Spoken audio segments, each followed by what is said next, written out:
UKలో 1 year masters. No IELTS required up to 5 years visa. High visa success rate. And even ఆది గారు కూడా recent గా ఆయన కొన్ని వెబ్ సిరీస్ అంటే వెబ్ సిరీస్ లో మేము చూసినప్పుడు పులిమేక వెబ్ సిరీస్ లో చూసినప్పుడు ఆ లవ్లీ మూవీలో చూసిన ఆది ఎలా ఉన్నారో మొన్న అందులో చూసిన ఆది కూడా సేమ్ అంతే ఉన్నారు. అంటే పెళ్ళయింది పిల్లలు బట్ అయినా కానీ ఆల్మోస్ట్ లవ్లీ మూవీ వచ్చి 10 years అయిపోతుంది. అయినా కానీ అదే ఫేస్ కట్ అలానే మెయింటైన్ చేస్తున్నారు. It is because of work out and food habits. చాలా ఫిట్నెస్ ఫ్రీకా. ఓకే. సో రోజు ఒక్క రోజు కూడా మిస్ అవ్వడు. ఏ ఊరికి వెళ్ళినా కూడా he make sure he works out and food చాలా కేర్ఫుల్ గా తింటాడు. వెజిటేరియన్సే కదా ఎప్పుడైనా ఆది గారు ఎవరికి తెలియకుండా ఫ్రెండ్స్ తో అంటే అంత లేదు వెజిటేరియన్స్. సో తన food he's very particular. Because మాకుంటారు కొంతమంది వెజిటేరియన్ ఫ్రెండ్స్, ఇంట్లో వాళ్ళు వెజిటేరియన్స్ బట్ మాతో పాటు బయటకు వచ్చినప్పుడు ఇంకా బిర్యానీ తినేసేద్దాం అని చెప్పి ఫ్రెండ్స్ ఉంటారు అనమాట. తను అసలు మామూలు బిర్యానీ తిండు. Okay. So he's very health conscious. పాపం లవ్లీ మూవీలోనేమో తన్ని కంప్లీట్ నాన్ వెజిటేరియన్ అన్నట్టు చూపించారు. సినిమా కోసం ఇంకా చేయక తప్పదు. అండ్ ఎలా ఉంటాయి అసలు ఆది గారి ఫుడ్ హ్యాబిట్స్ ఎలా ఉంటాయి? తనది బాగా డయట్ కాన్షియస్ అండి. సో బ్లాక్ కాఫీ అని అంటాడు, లేదంటే ఓట్ మీల్ అండ్ ఎక్కువ పన్నీరు, టోఫు, ఎక్కువ ప్రోటీన్ కన్స్యూమ్ చేస్తాడు. ఎగ్స్ తింటాము, so he eats eggs and brown rice. ఇంట్లో సో బ్రౌన్ రైస్ తింటాడు. సో ఇలాంటివి అన్ని. ఓకే. అండ్ సాయి గారి డైట్ ఎలా ఉంటుంది? నాన్న పక్కా హోమ్ కుక్డ్ మీల్స్, పక్కా మన ఆంధ్ర భోజనము అలా ఎక్స్పెక్ట్ చేస్తారు. సో ఆయన he doesn't do much dieting and all that. So food sleep correct టైంలో చేస్తారు డాడీ. అన్ని తింటారా మామూలుగా మనలానే? మార్నింగ్ బ్రేక్ఫాస్ట్, మధ్యాహ్నం లంచ్, నైట్ డిన్నర్ అన్ని తినేస్తారా? ఓకే. సో తింటారు, దానికి తగ్గట్టు వర్క్ ఉంటుంది కదా. So it is good for him. అప్పుడప్పుడు డైట్ చేస్తారు డాడీ కూడా. ఓట్ మీల్ లాంటిది, బ్రౌన్ రైస్ అని, లేదంటే రైస్ మానేసి రోటీస్ అని అలాగేదో చేస్తూ ఉంటారు. బట్ డాడీ కన్నా ఎక్కువ ఫిట్నెస్ ఫ్రీక్ ఆది గారు. ఆది గారు యాక్చువల్ గా మీకు అన్న మా ఇద్దరికి 1 year డిఫరెన్స్. 1 year 3 months. మీ ఇద్దరే కదా? అవునండి. ఓకే. ఎలా ఉండేవారు ఇద్దరు? లైక్ అంటే చిన్నప్పుడు అయితే అన్న చెల్లెళ్ళైనా అక్క తమ్ముళ్ళైనా జనరల్ గా మా ఇంట్లో ఎలా జరుగుతుంది అంటే బాటిల్ గురించి, వాటర్ బాటిల్ లో తాగేసేసి వాటర్ పట్టకపోతే, లేకపోతే టీవీ చూసేటప్పుడు రిమోట్ కోసం బాగా గొడవలు అవుతాయి మా ఇంట్లో. మీ ఇంట్లో ఎలాంటి గొడవలు అవుతాయి? సేమ్ చిన్నప్పుడు బాగానే గొడవ పడే వాళ్ళం. తర్వాత పెద్ద అయ్యాక ఇంకా మోర్ ఆర్ లెస్ ఫ్రెండ్స్. ఎందుకంటే ఏజ్ గ్యాప్ పెద్ద ఎక్కువ లేదు. మా ఇద్దరికి 3-4 years ఏజ్ గ్యాప్ ఉండుంటే అది తెలిసేదేమో. సో ఒకటే 1 year డిఫరెన్స్. సో మా groups, friends circle, cousins group అంతా ఫ్రెండ్స్ లా ఉంటాం. సో ఇప్పుడు మోర్ లైక్ ఫ్రెండ్స్. ఓకే. కానీ మూవీస్ దగ్గరకు వస్తే కంప్లీట్ గా మీరు కూడా చాలా బాగున్నారు. బట్ ఆది గారేమో హీరో అయ్యారు, మీరేంటి యాక్టర్ అవ్వకుండా డాక్టర్ అయ్యారు? నాకు చిన్నప్పటి నుంచి చదువుల మీద ఇంట్రెస్ట్ ఎక్కువ. సో ఎప్పుడు డాక్టర్ అవ్వాలని ఫిక్స్ అయిపోయాను. అండ్ నెక్స్ట్ ఏంటంటే మా నాన్నమ్మకేమో మా డాడీ డాక్టర్ అవ్వాలని, సో డాడీ ఏమో మూవీ ఫీల్డ్ కి వచ్చేసారు. సో ఇంకా నా మీద తెలియకుండా నాకు డాక్టర్ అవ్వాలి అన్న ఫీలింగ్ నాలో వచ్చింది. సో ఇంకా అలాగా చదువు మీదే దృష్టి పెట్టాను. బట్ ఇంట్లో ఒకవేళ మీరు యాక్టర్ అవుతారు అంటే సపోర్ట్ చేసేవారా? చిన్నప్పుడు డాడీ కపుల్ ఆఫ్ టైమ్స్ అడిగారు నన్ను, నువ్వు కూడా ఏదైనా చేస్తావా మూవీస్ లో అది ఇదని. అప్పుడు డాడీ చెప్పారు అనమాట, నువ్వు మూవీస్ చేస్తావంటే మనం ఏదైనా నోస్ కొంచెం ఏదైనా చేద్దాము, అది చేద్దాం, నీకు ఇంట్రెస్ట్ ఉందా, ఇవన్నీ అడిగారు. But I was never interested then. So I wanted to be a doctor and I'm a doctor today.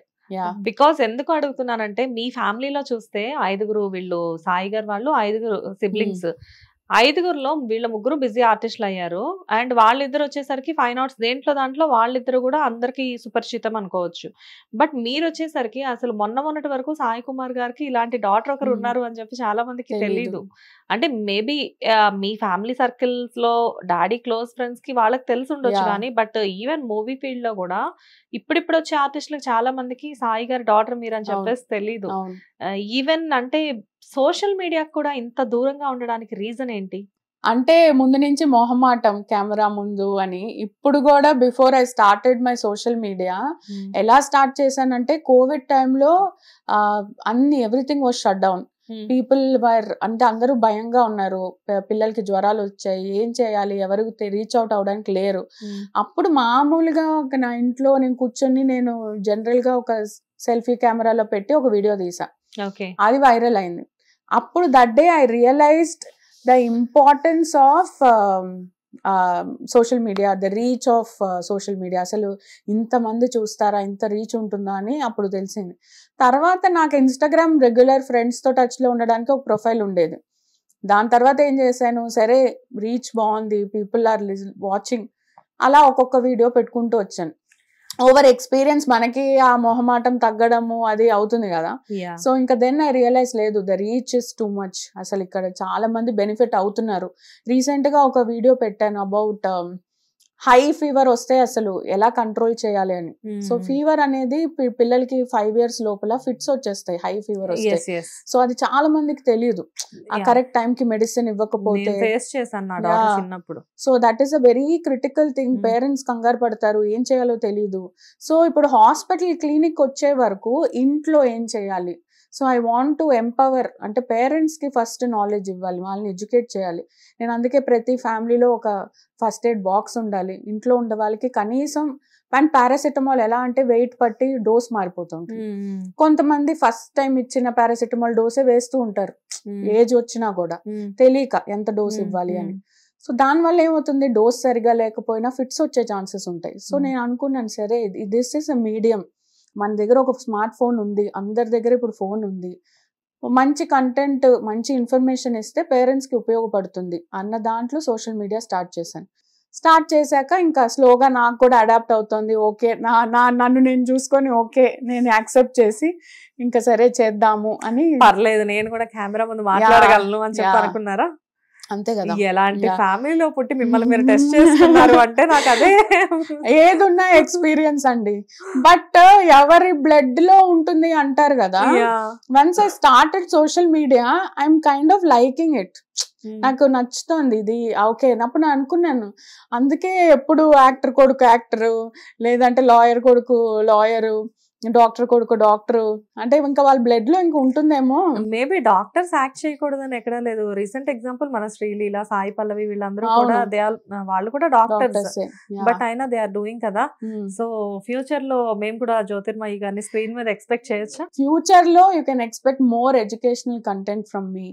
So ఆ విషయంలో స్క్రీన్ మీద వస్తాను కానీ అందులో మేమైతే 100% మా కాన్ఫిడెన్స్ ఉంది. We are not expecting. ఇప్పుడు ఇంకా ఆ రేంజ్ లో చేసే ఏజ్ కూడా ఇప్పుడు అలా and all that. But definitely I will be more, I want to improve my self. ఇప్పుడు ఫస్ట్ అయితే చిన్న లైన్ ఒకటి చెప్పడానికే 2-3 సార్లు చెప్పాల్సి వచ్చింది. ఇప్పుడు ఏంటంటే అంటే ఆ ఫ్లోలో రావడం, కరెక్ట్ మాడ్యులేషన్ ఇవన్నీ. ఇప్పుడు ఏంటంటే మాకు వచ్చే కమెంట్సే మీరు చాలా బాగా మాట్లాడుతున్నారు, బాగా చెప్తున్నారు, బాగా ఎడ్యుకేట్ చేస్తున్నారు మేడం అని కమెంట్స్ వచ్చేసరికి ఐఎమ్ యాక్చువల్లీ హ్యాపీ.